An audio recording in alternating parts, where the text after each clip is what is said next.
लाल किल्ला भाजपमध्ये घमासान. नमस्कार मित्रांनो, आपण चॅनलवर नवीन आला असाल तर कृपया चॅनलला सबस्क्राईब करण्यास नम्र विनंती आहे.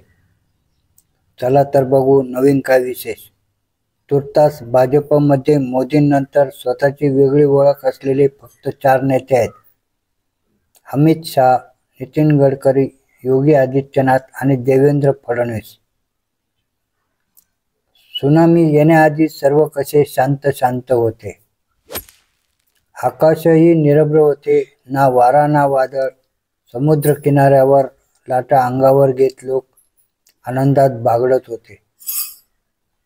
त्यांना कल्पनाही नव्हती की पुढच्या क्षणी 90 फुटी लाटांचा तडाखा त्यांना संपवून टाकेल. भाजपमध्येही आता अशीच शांतता दिसते. पण कोणत्या क्षणी भाजपमध्ये सुनामी येईल आणि त्यात कोण कोण गटांगळ्या खातील हे सांगता येत नाही. सुनामी काही सांगून येत नाही. समुद्राच्या तळाशी कित्येक किमीच्या मोठ्या भेगा आधीच पडलेल्या असतात. त्या हळूहळू रुंद व्हायला लागतात. मग जमीन वर खाली व्हायला लागते. प्रचंड भूकंप होतो आणि सुनामी येते. भाजप नावाच्या समुद्राच्या तळाशी भेगा पडायला सुरुवात झाली आहे. त्या रुंद होतील तेव्हा सुनामी येईल. ती सध्या आलेली नाही इतकेच. लोकसभा निवडणुकीच्या निकालानंतर मोदींचा करिश्मा लयाला जाऊ लागल्याचे संकेत मिळू लागले आहेत. सत्तेवरील पकड ढिली झालेली नाही असे दाखवण्याचा मोदी कितीही प्रयत्न करत असले तरी त्यांच्या कृतीतून त्यांना त्यांच्या बाणेदारपणाला मुरड घालावी लागत असल्याचे दिसते.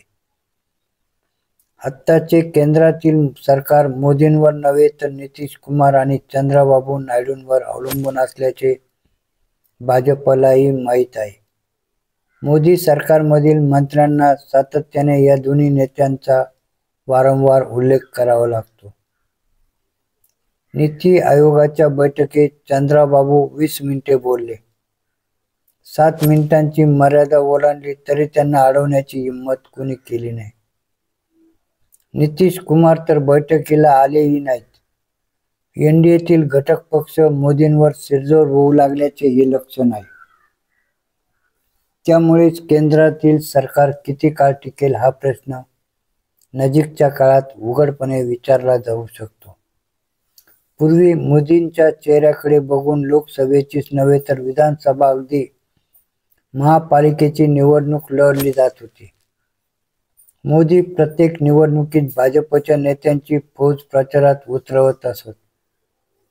हैदराबाद महानगरपालिकेच्या निवडणुकीत योगी आदित्यनाथ, हेमंत बिस्वा शर्मा यांच्यासारख्या जाल हिंदुत्ववादी नेत्यांना पाठवले जात होते. आता महाराष्ट्राच्या विधानसभा निवडणुकीत मोदींच्या जीवावर भाजपला सत्ता मिळवता येणार नाही अशी चर्चा होत आहे. लोकसभा निवडणुकीत मोदींच्या 18 मतदारसंघातील प्रचार सभांमध्ये 12 मतदारसंघांमध्ये महायुतीचे उमेदवार पराभूत झाले. मोदीच हतबल झाले असतील तर नव्या नेत्याची शोधाशोध भाजपमध्ये केली जाऊ शकेल. संघाने तसे संकेत दिलेले आहेत. सरसंघचालक मोहन भागवत यांनी मोदींना कोपरखळ्या दिलेल्या आहेत. गेल्या 10 वर्षांमध्ये संघाने मोदींविरोधात अप्रत्यक्ष देखील मत व्यक्त केले नव्हते. त्यामुळेच मोदींनंतर भाजपचे नेतृत्व कोणाकडे जाईल याचा विचार केला जाऊ शकतो. हा विचार म्हणजे समुद्राच्या तळात पडलेली भेग आहे, ही वरून दिसणार नाही. तुर्तास भाजपमध्ये मोदींनंतर स्वतःची वेगळी ओळख असलेले फक्त 4 नेते आहेत. अमित शहा, नितीन गडकरी, योगी आदित्यनाथ आणि देवेंद्र फडणवीस. त्यापैकी मोदींइतके तुल्यबळ मानले गेलेले गडकरी शांत बसले आहेत, आब राखून आहेत. पण केंद्र सरकारच्या स्थैर्याला धक्का लागला तर गडकरींच्या पारड्यात संघाचे वजन पडणारच नाही असे नाही. 2014 मध्ये मोदींना पंतप्रधान पदाचा उमेदवार घोषित करण्याआधी या पदासाठी लालकृष्ण अडवाणींनी दावा केला होता. मोदींशी थेट स्पर्धा मध्य प्रदेशचे तत्कालीन मुख्यमंत्री शिवराज सिंह चौहान, छत्तीसगडचे मुख्यमंत्री रमन सिंह यांनी केली होती असे म्हणतात. मोदींचे स्पर्धक आता कुठेही नाहीत. शिवराज सिंह तर मोदींच्या मंत्रिमंडळातील एक मंत्री बनून राहिले आहेत. मोदींनी पक्षात आणि सरकारमध्ये क्रमांक 2 वर अमित शहाची वर्णी लावली. मग शहांना मोदींचा उत्तराधिकारी व्हावे असे वाटले तर चुकीचे काय? 2014 मध्ये भाजपमध्ये नेतृत्वावरून झालेल्या संघर्षाची दशकभरानंतर पुनरावृत्ती होऊ लागल्याचे दिसते. भाजपमध्ये मोदी अजूनही अजिंक्यच आहेत. त्यांच्याशी कोणी स्पर्धा करण्याची शक्यता नाही. पण त्यांची भाजपला जिंकून देण्याची क्षमता कमी कमी होत गेली. तर कुठल्या तरी टप्प्यावर भाजपला नव्या नेतृत्वाकडे बघावे लागेल. ही स्थिती प्रत्यक्षात येईल तेव्हा मोदींची जागा कोण घेईल हा मुद्दा उपस्थित होतो. आता तरी शहा, योगी आणि फडणवीस हे तिघे असू शकतात असे मानले जाते. या तिघांच्या नेतृत्वासाठी होत असलेल्या स्पर्धेमध्ये शहांनी आघाडी घेतलेली आहे हे कोणालाही नाकारता येत नाही. भाजपचे मुदत संपलेले अध्यक्ष जे.पी. नड्डा असले तरी पक्षातील निर्णय अंतिम अमित शहांच्या परवानगीशिवाय होत नाहीत. हे भाजपमधील प्रत्येकाला माहीत आहे. तसे नसते तर महाराष्ट्रातून शिंदे, अजितदादा शहांना वारंवार भेटायला गेले नसते. त्यांनी नड्डांना महत्त्व दिले असते.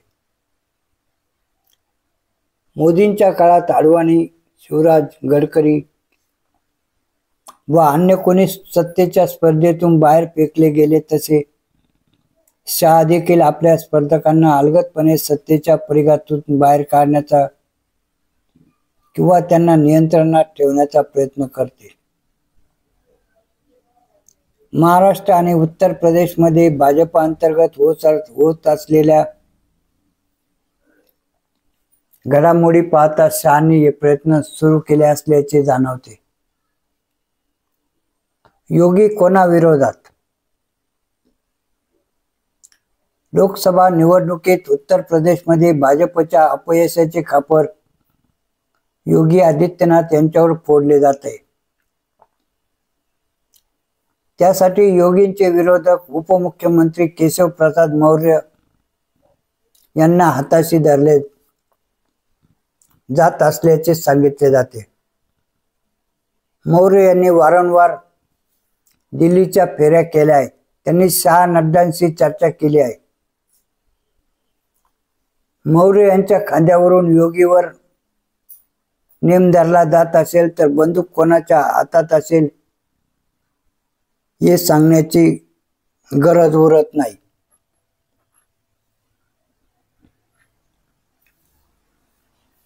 योगींकडून मुख्यमंत्रीपद काढून घेण्यासाठी एक एक सोंगट्या पुढे सरकवल्या जात आहेत. त्या सोंगट्यांमध्ये मौर्य हे एक. पण मौर्यांकडे योगींना पर्याय होण्याची क्षमता नाही. ते विधानसभेच्या निवडणुकीत पराभूत झाले आहेत. या उलट योगींकडे स्वतःची ताकद आहे. त्यांची ओळख भाजपवर वा संघावर अवलंबून नाही. योगी त्यांना हवे असेल तेव्हा हिंदू युवा वाहिनीच्या अख्ख्या उत्तर प्रदेशात सक्रिय करू शकतात. योगींसारखा सक्षम ठाकूर नेत्याकडून मुख्यमंत्रीपद काढून घेणे म्हणजे 2027च्या विधानसभा निवडणुकीत भाजपने उत्तर प्रदेश गमावणे असाही अर्थ निघू शकतो. अति आत्मविश्वासामुळे लोकसभा निवडणुकीत भाजपला जागा गमवाव्या लागल्या असे योगींचे म्हणणे आहे. योगींचा अंगुली निर्देश शहांकडे असण्याची शक्यता आहे. तसे असेल तर योगींनी शहांना आव्हान दिले असे म्हणता येऊ शकेल. मोदींनंतर योगी असा नारा योगींचे समर्थक देत असतील तर योगींना पंतप्रधान होण्याची महत्वाकांक्षा असू शकते, ही बाब नाकारता येत नाही. त्यामुळे कदाचित योगींविरोधातील गटाला सक्रिय केले जात असावे. महाराष्ट्रात शहांचे निष्ठावान. शहा, योगी, फडणवीस यांच्यातील समान धागा म्हणजे त्यांचे वय. तिघेही अजून 50शीत आहेत. त्यांना पुढील 20-25 वर्ष राजकीय क्षेत्रात हरहुन्नरी करता येऊ शकते.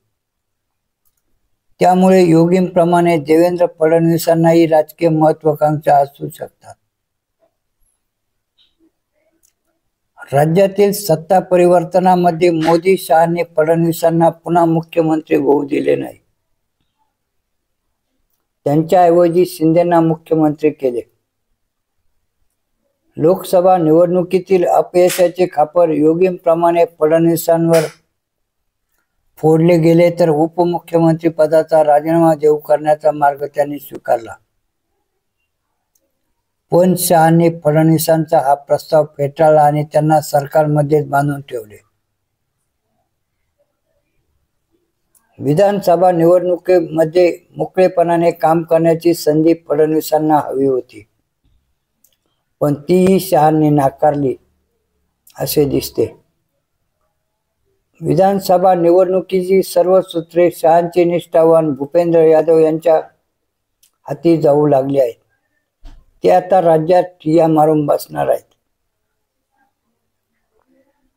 तसे झाले तर फडणवीसांच्या हाती राहिले तरी काय? भाजपमधल्या सत्तेच्या स्पर्धेमध्ये फडणवीस नसते तर शहांनी राज्य फडणवीसांच्या हाती सोपवले असते. पण योगी जशी टक्कर देत आहेत तशीच फडणवीसही देत असल्याचे दिसते.